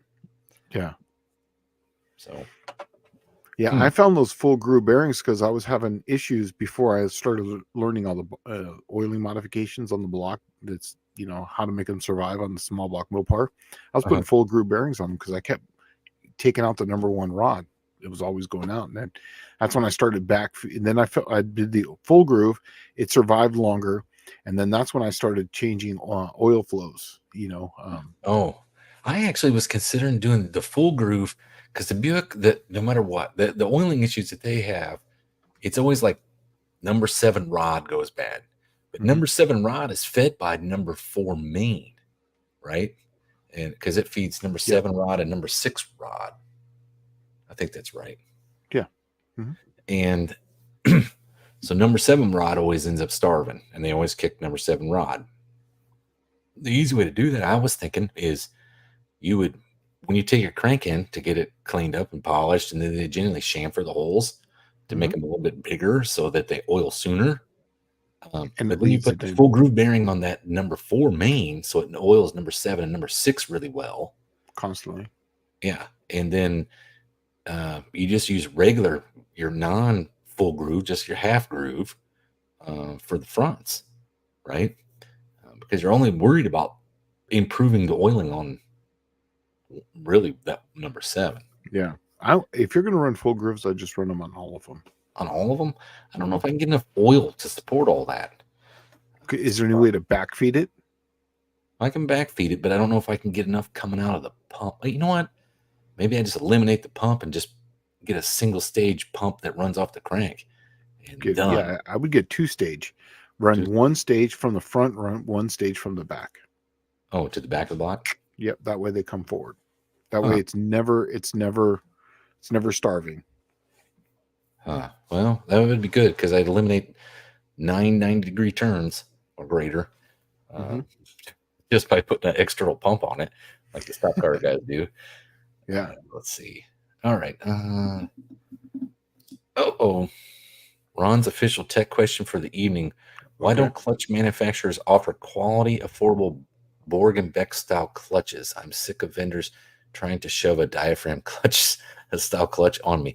I don't know what a Borg and Beck is, to be honest with you. I think it's talking about the ones that are like, the diaphragms are the ones with all the fingers. And right. I think he's talking about the ones that are the 3. The 3 fingers. Yeah, I think it's the 3 finger ones, the with the weighted 3 fingers. Borg and Beck. I'll see if I can take a picture of it. Hard to explain. Well, because I have mine is a dual diaphragm and it has the 3 fingers on it. It's the diaphragm disc. It's like some of them come 3 fingers, some of them are like 3 fingers, but they have weights. Yeah, and well, it's like this here. I'm going to go full John Wilburn here. Everyone, sorry, I got to put in my password. Well, Danny Boyd's saying it's 3 fingers. It is 3 fingers, but some of them have a little different than 3 fingers because they have extra. Here, it's like this. So, like, see how these ones have 3 fingers, but see how they're 3 contact points, but they Y out. And now this one over here is exactly 3 fingers, but this one is different. It technically would be 3 contact points, but 6 fingers. So, yeah. Okay, but it's not the diaphragm. No, it's not. It's literally like these. It's like that. Yep. There you go. That's a race clutch. Oh yeah, I love those. And they center up. Quality, affordable. I think it's because they probably cost too much money to manufacture those Borg and Beck style clutches. And then I don't know if the Borg and Beck style clutch with those 3 contact points would last very long. Because I'm sure, Ron, you've taken yours apart before with the diaphragm in it, and it's got broken fingers and it's still functioning. Yeah. And I bet you those having so few fingers, they probably wouldn't last 100,000 miles. I think it's probably what it is. Yeah, it's. I wanted to make sure that, but that's. I had that on my Volkswagen and I loved it, and on some of my other cars too. My other race cars. That's the kind of clutch I got. I don't know if I told you this. I picked up a clutch for my super stock car. Oh, it's probably a Borg and Beck. It is, but it was it's like a $2,500 clutch. It's a dual diaphragm, and it's got all the stuff there. Plus, it came with the flywheel and the pressure plate and all of it, right? And I give $250 for it. It's brand new. Yeah, it's never been ran, but it's sat on a shelf for 20 years. The clutch that's in the Desert Darts is a triple clutch, and it's a Borg and Beck style.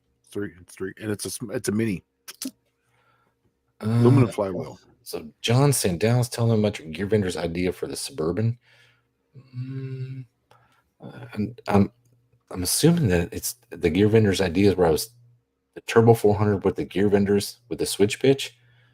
I'm thinking that's what he's telling. What I We've talked about that so many times over. I know, and that's one thing I've never got to accomplish. I don't know how many years I've been wanting to do that now. 5, 6 years.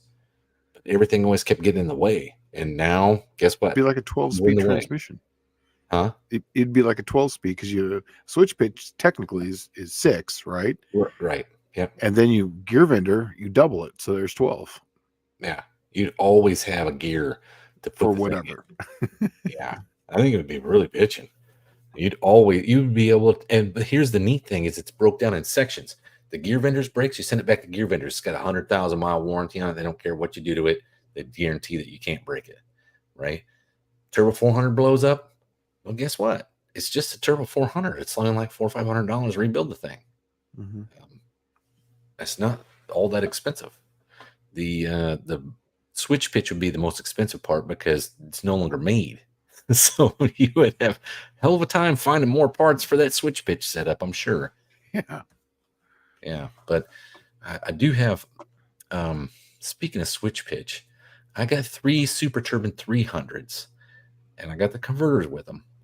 And since you can make any Turbo 400 into a switch pitch by having the correct converter, pump, input shaft, and solenoid, I'm kind of wondering the Super Turbine 300 is the predecessor to the Turbo 350, and the Mm-hmm. converters are all interchangeable. You can even put a switch pitch converter in a regular Turbo 350 and it'll work. It just won't operate the switch pitch. Okay. Now, I'm kind of wondering how close this Super Turbine 300 is, and if I can put the pump, the converter, the input shaft, and all that stuff in a Turbo 350. And now we're talking. Because, see, I really think the thing that everybody's overlooking is, all right, and I've said this for a couple of years now, that the switch pitch setup is the best setup there ever was for drag and drive stuff, ever, right? Especially if you're running a turbo car with like a 308 gear, Mm-hmm. okay? Because then you can drive that sucker anywhere, and all you do is you take a stall out of it and go down to low stall. Yeah. Man, I'm telling you, I'd be making these things for drag and drive. That's exactly what I would be doing. But I think you can make a Turbo 350 switch pitch, which I think would be really bitching.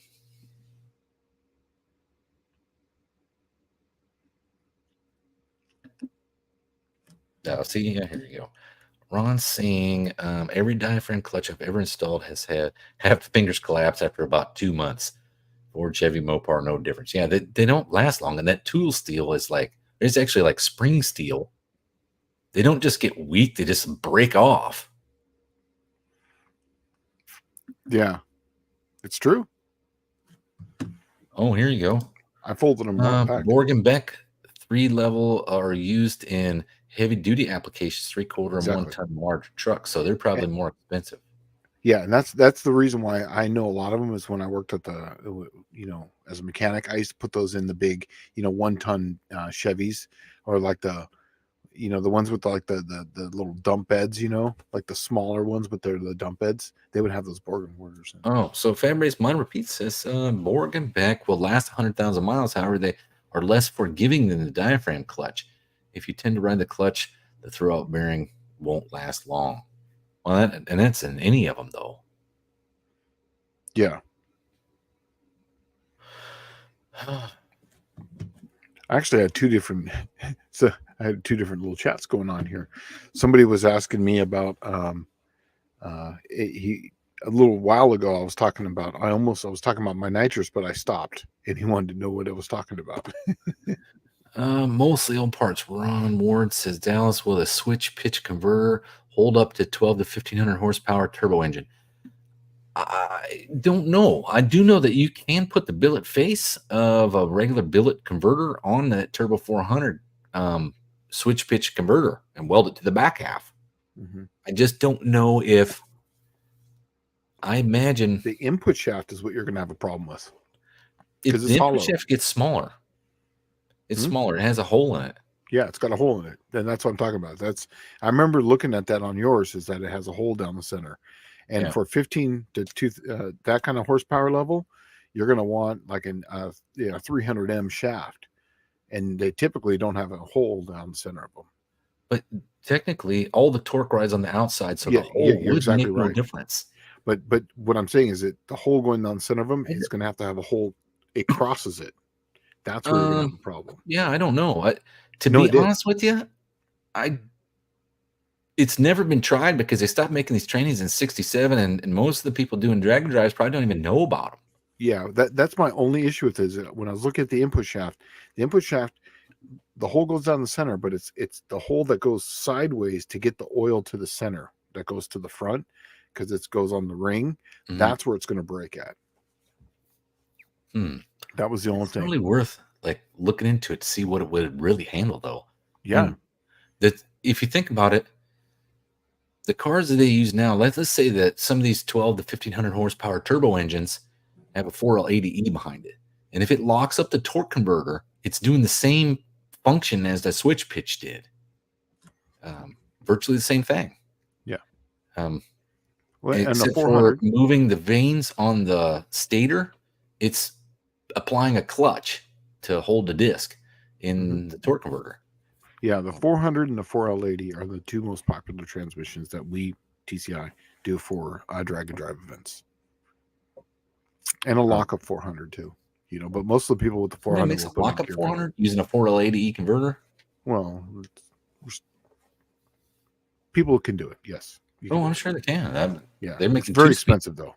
They're making 2-speed turbo 400, so yeah, it's got to be capable of being done. Yeah. Ron asks, does the 4L80E utilize a bunch of turbo 400 parts? Yes, and that's where they started from. They started from the turbo 400 and then built the 4L80 off of that. Yeah. Yeah. Yeah. That's funny. Yeah, it's kind of like the 518, the A518 and the 727, same, basic parts go inside. Dude, can you believe that's been like 2 hours already? I know. In fact, I'm going to plug something. I'm going to say this. Okay. Actually, I'm not going to plug something. Someone's asking me a question, and I started to talk about it, but we stopped and we moved on. Somebody was asking me about my nitrous system and what I was going to talk about. The fuel system. Okay, so here's what's been going on with the fuel system is that I have one of those big gauges that I put on there, and I can check pressure. And I've always been worried because I know that this system that I have, Induction Solutions, they're very adamant at 6.5 psi. So I put this thing on there, and I can run my separate system now, and I can check this thing. So I was checking at different temperatures. So I've checked it at hot, I've checked it at cold, different barometric pressures to make sure it stays the same. And so I've ran, now I'm on my third, I haven't even turned the nitrous on this car, except for, to go down the track. I've had 3 different fuel systems altogether on the system. And I'm going to tell you, if you're going to run nitrous and you're going to run anything over a 200 kit, the best thing to do is just put a bypass regulator on it, on its own system. It is absolutely always dead nuts right now at 6.5 pounds. I have an A1000 pump, and I had 2 regulators. It worked fine, but it was not consistent because it would have to catch up. Even though it was a bypass, it was running 2 regulators on it. So then I went to a deadhead style and it's on a dedicated system. That one was inconsistent because depending on the pressure, outside pressure, it would either be 6.2 or 6.7 pounds or whatnot, or just whatever. If the fluid was cold, I warmed up the fluid. Different pressure fluids would also give it. This new one I put on there, it's that same Edelbrock pump, which is the black pump. I think it's 1792, which is 160 gallon per hour. I've got a dash 8 going up to it. It's got a dash 6 return as a bypass, and I have a little gauge port that comes off there, the little 1/8 inch pipe. It's got a little 90 degree, and I can hook my gauge up right there, and I run it right back into the tank. I turn that thing on. It's dead nuts, 6.5. And so if you're going to do a nitrous system, just go straight to a bypass, a regulator, and don't mess around. That's what I've been really working on, and I feel 100% confident now to hit the button, and I'm doing that on Sunday. So that's what I've been waiting on. Ron said something that should pique your interest. If someone ever offered a full manual valve body for a 4L60, they'd be a billionaire. Yeah, but they would have to build a transmission that would handle a full manual valve body. I think he's talking about just eliminate the computer because there's so many cars that it fits in. Yeah, right? But no, I get what he's saying, but the full manual transmission would absolutely destroy a 4L60. That's the problem with them, is that they just can't handle that. You'll have a bunch of neutrals eventually. Now, Sonex is coming out with a bunch of parts that you can buy, but by the time you buy all these parts to make a 4L60 work, you're just better off going with the 4L80, because a stock 4L80 is that much better head. Now, the 4L60 obviously is lighter, and a few other things is smaller. Yeah, I was going to say it probably eats up about 50 less horsepower. Yes, but if you're getting to that point, a 4L80 just is just yeah, 50 horsepower is nothing. So exactly. So it's one of those things. No, I agree with you, Ron. That's why a lot of people haven't really gone after this. They have to solve the non-4 neutrals first. That just happens randomly with those transmissions. well, I'm happy. I have 4 forward gears and 1 reverse gear, Yeah. 1 park and 1 neutral, and they're all where they're supposed to be. Yeah. On the Prindle slide. They line up with the Prindle slide. So, all right, folks. Well, that's pretty much it for this week. Yeah. Hopefully, we got to your tech question. If you didn't get a tech question answered, bring it back next week. But I don't think we had that problem, because I think we literally had like 9 tech questions tonight. So, right. Homework for all you watchers out there. Yeah, bring Come us up with something. a reasonable tech question so we can pick the gray matter and make some things happen next week. So, yes, I am using a progressive system on it. I'm basically going to have it now on the solenoids. We've tested the solenoids. 20% on a solenoid is really actually 50% flow because it's under so much pressure. So there's the one right below that. Yep. So I'm using the Edelbrock progressive box, obviously, because I work there. So it's, I can get things very inexpensive. And it's going to be one of those things where you can play with the percentage. I can play with the starting percentage, the ending percentage, the time, the delay, and also to the fuel enrichment. So I can have the fuel hit first and then the nitrous, so you don't get that little dry spot, because the nitrous is under 900 pounds or the fuel's under 6.5. So, and my regulator is literally on the solenoid. So it goes this far, and then it's on the solenoid. So, oh, sweet. Yeah.